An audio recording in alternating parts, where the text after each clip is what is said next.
غالب قامونه چې کوم دي هغه خپلو ځوانانو ته یا خپل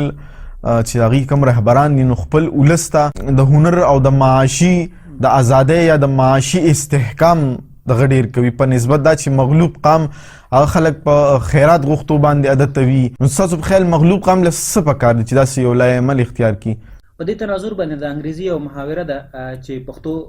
معنا به ووایم چې په ځای د دې چې ته یو کس ته چې دی مایع ورکړې په لاس کې چې دا وخوره که ته چېرته د هغه ته د مایع نیولو طریقه کار وښیې نو شاید دا به هغه سره په ژوند کې ډېر مرسته او مدد وکړي. ځکه دا چې کوم مایع ورکړی دی هغه به یو ورځ وخوري،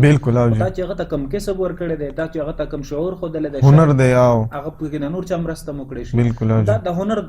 دغه درجه ده، یعنې هنر چې کوم دی هغه زموږ سره په ټول ژوند کې مرسته کولی شي. او کوم چې یو میټیریل وي، یو شی چې موږ ته راکړی شي، ماده چې موږ ته راکړی شي، نو هغه د څو ورځو وي او ختم شي، بیا به چې دی موږ سوال ته ناست لاس نیسو. بالکل او جی